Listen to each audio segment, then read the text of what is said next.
Welkom bij Schaaldemondig. Mijn naam is Hendrien van Walbeek. En 50 jaar bij een baas doorbrengen ga ik niet meer halen. En ik denk dat er heel veel meer mensen zijn die dat tegenwoordig niet meer halen. Maar ik heb hier iemand zitten die heeft dat wel gehaald en met veel plezier. Welkom Ad. Welkom in de studio. Dankjewel.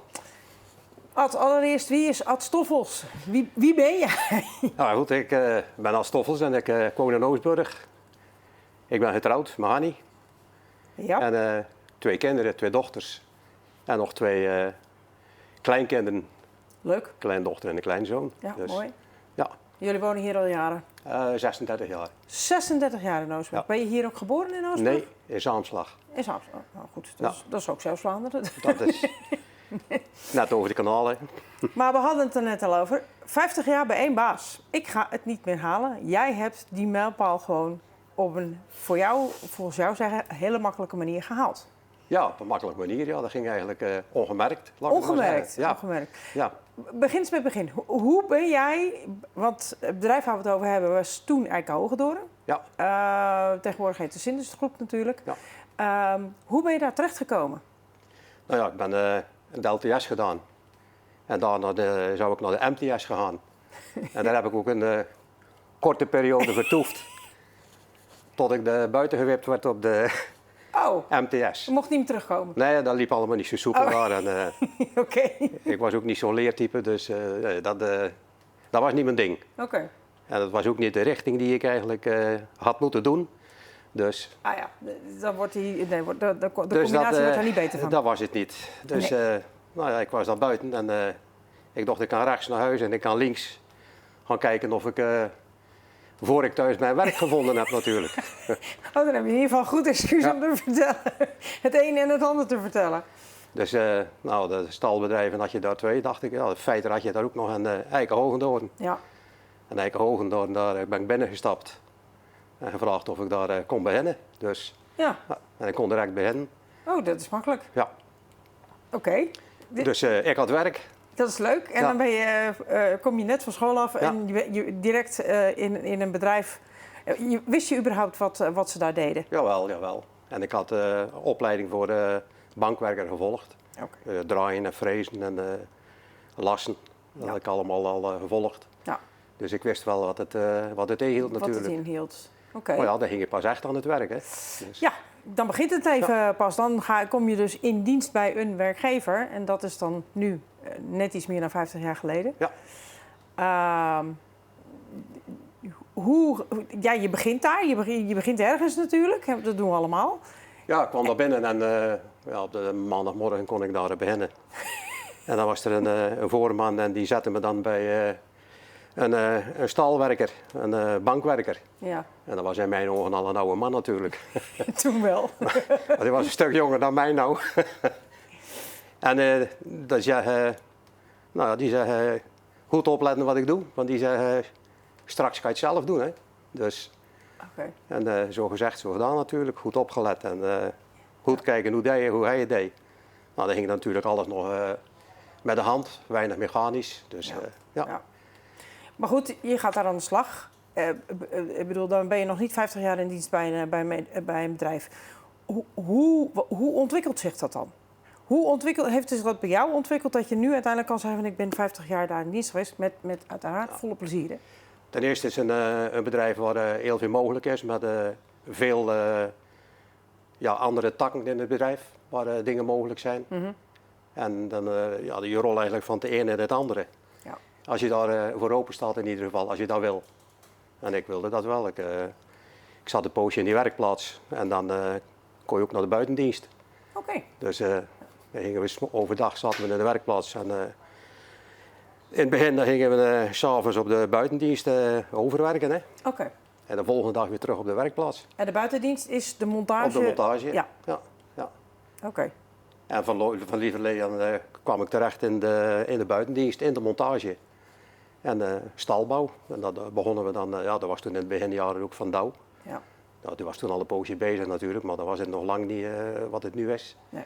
Dus met staalconstructies gaan bouwen daar. Ja. Het staal, Douw is natuurlijk een van de opdrachtgevers natuurlijk in die tijd geweest. En nog steeds, voor zover ik Ook nog, weet.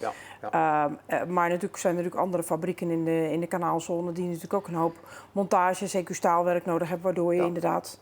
Ja, toen was de suikerfabriek was er toen nog. Ja. En de CSM is Sas Verhent. Ja.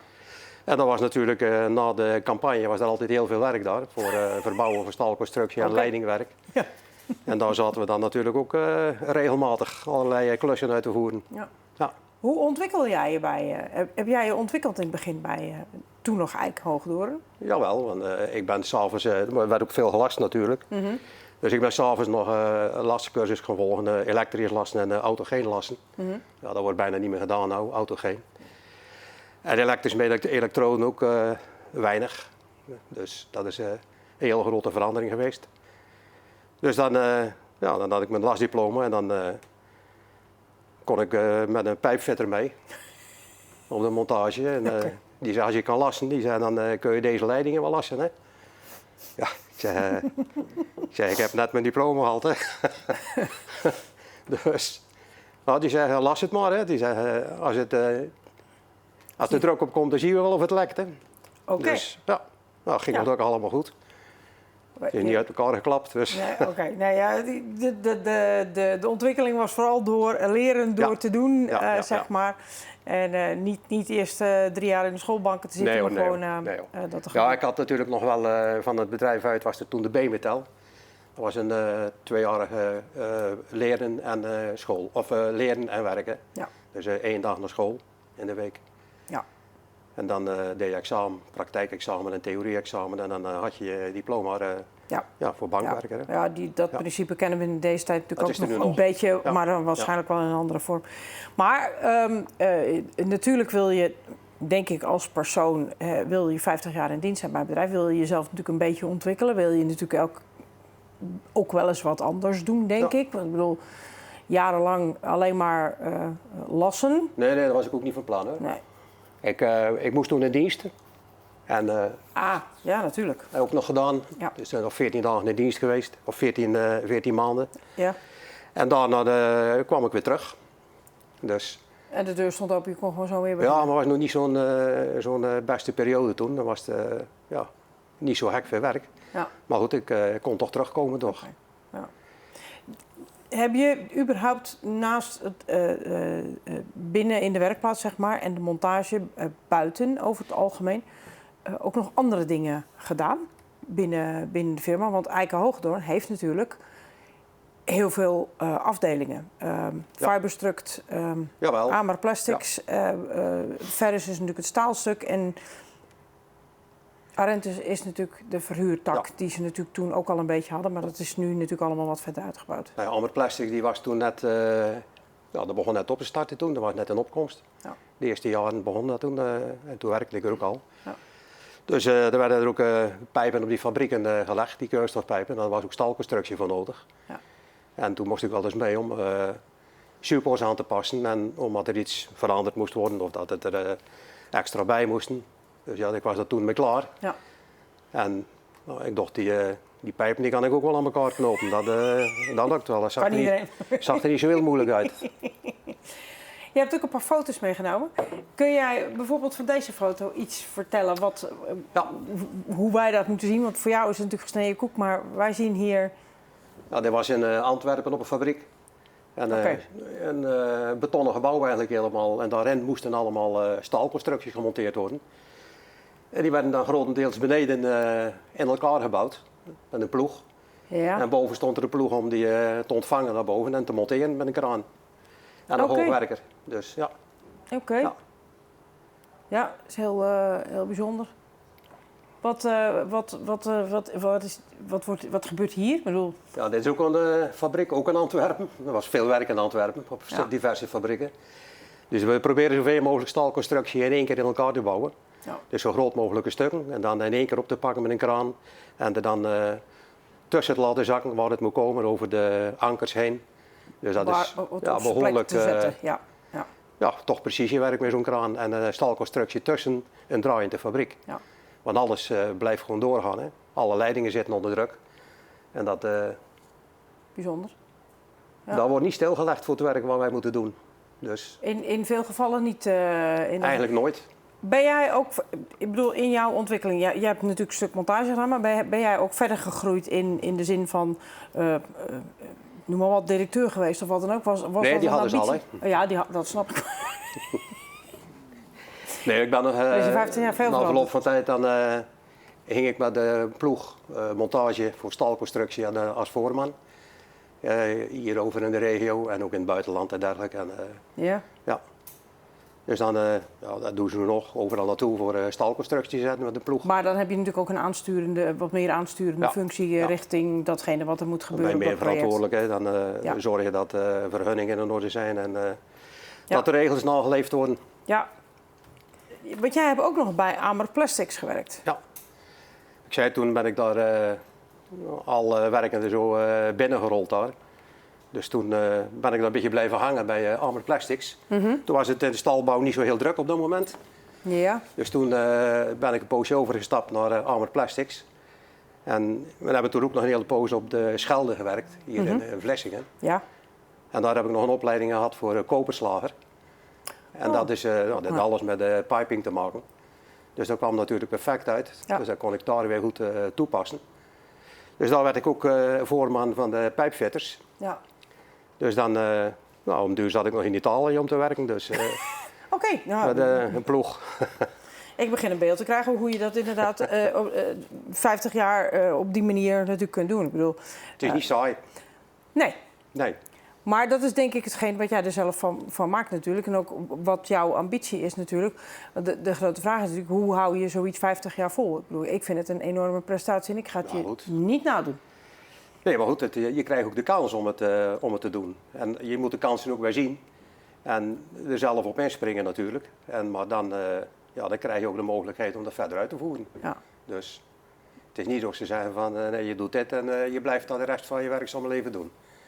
Nee, Zo is het zo. Nou ja, voor sommige mensen is dat prima. Dat vind ik ook geen enkel probleem. Maar ik merk aan jou dat niet ik heb helemaal 50 jouw, jaar, dat gewerkt. niet helemaal jouw manier is natuurlijk.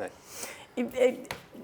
Het bedrijf heeft natuurlijk ook destijds een keer een boekje uitgegeven. Dat is een halve eeuw aan het werk zijn. Het had net zo goed over jou kunnen gaan. Natuurlijk, alleen het is van iets eerder. Dus, maar jij staat hier dus. Ze laten hier natuurlijk zien wat zij natuurlijk in een halve eeuw natuurlijk allemaal bereikt hebben. Wat natuurlijk hartstikke fantastisch is. Maar jij staat hier ook volgens mij nog in dit boek. Ja, Ik weet niet of we dat op de camera kunnen laten zien, zeg maar. Dat is deze foto bij mijn je vinger daar. Dat is al een paar jaar geleden zo te zien, ja. Ja. En dat was in Italië. Iets minder grijs en met baard en iets wat baard en iets wat snor, zeg Ja, maar. dan waren we een maand van huis iedere keer en dan kun je je baard laten staan. Hè. Hoef je eigen niet te scheren iedere morgen. Ik weet niet hoe dat thuis ontvangen wordt, maar dat is een ander verhaal, denk ik dan. Maar het had inderdaad gewoon net zo goed over jou kunnen gaan. Want jij bent natuurlijk ook gewoon een halve eeuw daar aan het werk geweest. Dat vind ik toch wel heel bijzonder. Ja. Eiken-Hogendoorn is natuurlijk uiteindelijk zendingsgroep geworden. Dat heeft zich verder ontwikkeld. Ja. Hoe groei jij nou als medewerker in die 50 jaar mee? Ja, goed. Toen ik daar kwam werken, dan werk ik nu, we zouden gewerkt hebben, misschien 50, 60 man, denk ik. En nu denk ik dat er 470 of 480 werken. Dat is behoorlijk. Dus dat is enorm gegroeid. En iedere keer werden weer stappen genomen om het bedrijf te verbeteren en te veranderen. En dan moet je dan met mee, hè. Ja. En, Dat zie je allemaal zitten? Of, ja hoor, dat gaat geleidelijk aan, hè. zijn er ook nog wel eens momenten geweest dat je eigenlijk zegt van nou, weet je, bekijk het even, ik doe het niet meer. Ja, soms is het ook wel eens een keer dat ook met staalconstructie en pijpfitten ook dat. Er ligt altijd een enorme tijdsdruk op, hè. Ja. Het moet altijd, eigenlijk moet het al klaar zijn voordat je eraan begonnen bent. Dat is niet zulke goede planning, denk ik dan, maar ik maar begrijp vaak, wat je bedoelt. Vaak, dat door allerlei omstandigheden hoor. Dus, en dat is dan gewoon zo. En dan denk je ook wel eens van jongens, hè? Ja. Even niet, hè. Maar goed, dan begin je eraan en dan, met de ploeg die je daar hebt en de mensen die daar werken, dan lukt dat altijd om het tot een goed resultaat te krijgen. Ja. Mooi. Goede collega's, dat is belangrijk. Wat is er nog meer belangrijk om dat 50 jaar zo vol te houden? Naast goede en fijne, denk ik ook wel loyale collega's natuurlijk. Goede thuisbasis is ook belangrijk. Ja. Ja. Ja. Ja. Heeft het management daar ook nog iets mee te maken? Of zeg je, en het beleid van het bedrijf? Of zeg je, ja, weet je, dat is vast voorgegeven en dat heb je maar te nemen? Nee, dat niet. Het was altijd goed overleg. Hè? Als je iets moest gaan doen of dat er iets niet ging of wat dan ook. Er is altijd goed overleg en je kon er altijd binnenlopen om te zeggen van zo of zo of dit of dat. En nou, daar is altijd luisterend oor voor. Kijk. Ja, er kon altijd iets gedaan worden of opgelost worden. Ja. Weet je, dat zijn dan natuurlijk ook belangrijke aspecten het menu om dit vol te houden, zo noem ik het dan maar even, die daar natuurlijk aan bijdragen. Natuurlijk, een goede thuisbasis is leuk, het fijn dat je fijne collega's hebt is leuk. Maar goed, op het moment dat je een baas hebt of de allerhoogste baas, zou ik maar zeggen, die misschien als een olifant door de porseleinkast heen loopt, ja, dan loopt het iets anders, denk ik. Nee, maar ik zei dat al bij de stalbouw ook en dat is bij de pijpfitters ook bij Armor Plastics en dergelijke, al die onderdelen daarvan. Goede collega's en die mensen kunnen het allemaal goed met elkaar overweg. Ja. En een goede structuur zit daarin. Ja. Mooi. Wordt goed geregeld allemaal. Wat vind jij er nou van dat jij dat 50 jaar volgehouden hebt? Ja, voor mezelf vind ik het nou niet zo bijzonder. Het is gewoon, ik heb er altijd met plezier gewerkt. Ik zeg, bij goede collega's en altijd ook veel lol had onder het werk. Ja. Lange dagen vaak. Soms ook wel. Vroeg weg en dan ook laat weer thuis. Ja. Maar altijd met plezier. Ja. Voor jou lijkt het omgevlogen misschien? Voor mij wel, ja. Als ik terugkijk, dan kan ik me de eerste dag dat ik ging werken, die kan ik me nog herinneren als de dag van gisteren. Ja, echt waar. Dat is toch fantastisch? Ja. Dat is toch fantastisch? Ja. Nou, ik vind het echt, persoonlijk vind ik het heel erg bijzonder dat iemand dat 50 jaar volhoudt. Dat is in deze tijd natuurlijk niet aan de meesten niet meer gegeven. Nee. En ik heb geen onderzoek gedaan in Zeeuws-Vlaanderen om te kijken of er nog meer mensen zijn die hetzelfde doen. Hè? Het 50 jaar volhouden zoals jij. Maar we zijn hoor. Ik zeg niet dat ze er niet zijn, maar ik denk ook niet dat we daar hele hordes van terug kunnen vinden. Omdat het in deze tijd natuurlijk gewoon anders is. Misschien van mijn generatie, als wij van school afkwamen, dan ging je toch vaak ergens werken. Dan bleef je dan toch wel hoor. Vaak wel. Vaak wel. Ik ken wel meer mensen die er, ik weet niet of ze precies 50 jaar gezeten hebben, maar toch echt deel de carrière daar gezeten hebben bij hetzelfde bedrijf. Dus. Heb je nooit gekeken of gelonkt naar een ander bedrijf om te kijken van, goh, zou ik daar niet verder gaan? Ja, ik heb diverse kansen gehad om ergens anders naartoe te gaan. Ja. En waarom besluit je dan toch om te blijven? Omdat... De zekerheid bij het bedrijf. Ja. En als je zo lang ergens werkt, dat is net of het een stukje van jezelf wordt. Ja, dat vind ik wel een heel mooi inzicht, ja. Dat je dat inderdaad... dat ik een beetje het gevoel uit de boel in de steek laat. Ja, zo heb ik er nog niet over nagedacht. Dus ik vind dat een heel mooi inzicht. Ad, Nee, maar goed, je kan ergens anders gaan werken en dan kan je misschien wat meer verdienen, maar dat wil niet zeggen dat je het beter naar je zin hebt daar. Dan moet ik maar afwachten. Dan. Helemaal met je eens, maar ik bedoel... Ik vind het voornamelijk een prestatie, want ik ga het niet meer voor elkaar krijgen. Dat red ik echt niet meer. Inmiddels ben jij ook gepensioneerd. Heb je ook echt afscheid genomen, de deur dichtgetrokken bij het bedrijf? 17 mei, dat was mijn laatste werkdag en ik had nog een paar maanden vakantie staan. Dus dan, je bent nu met pensioen. 50 jaar werk, 50 jaar kennis opgebouwd. Ja. Hoe voelt dat voor jou? Ja, dat vond ik aan de ene kant eigenlijk wel jammer. Want, je stopt ermee. En ik had een beetje het gevoel van, wat nou? Je hebt al die ervaring in die 50 jaar met stalbouw en met de pijpfitten en dergelijke, met kranen en alles. Ja. Hoogwerkers, noem maar op. En dan stop je ermee. Ja, dan doe je ook niks meer met die kennis verder. Nee, dat klopt. Dat is ook gewoon zo. Ik heb er wel zoveel mogelijk overgegeven aan de andere jongens natuurlijk. En daar hebben ze ook wel wat mee gedaan. Dus veel van die collega's die bij mij ook begonnen zijn met werken. Mooi. Er zijn er ook diverse vormen van geworden. Ja. Dus, leuk. Maar jij bent nu met pensioen? Ja. En wat nu? Nou, achterstallige klusjes allemaal. Thuis van alles nog. En ik had nog wat projectjes liggen thuis. Ik heb nog een dochter die heb ook nog een huisje. Daar moet ook wel eens wat gebeuren. En zo is er altijd wel wat te doen. Ja. En nog een beetje vrijwilligerswerk en dergelijke. Ja. Dat is er ook altijd te doen. Beetje motorrijden misschien nog af en toe. Ook nog. Ja. Ja. Ik organiseerde ieder jaar een motorrit voor het bedrijf. Voor heel de Sindusgroep. En dat blijf je ook doen? Dat hebben we geloof ik 30 jaar al gedaan, denk ik. Ja. Ja. Blijf je dat nog doen? Ja, dat blijf ik nog doen, ja. Kijk. De ene keer dat we niet gereden hebben, dat was in de corona. Ja. En de ene keer dan was het zo warm, dan hebben we beslist om niet te rijden. Dan was het 31, 32 graden geloof ik. Dus nee, dat dan is het niet meer doorgegaan. Oké. Super. Ik vind het een fantastisch...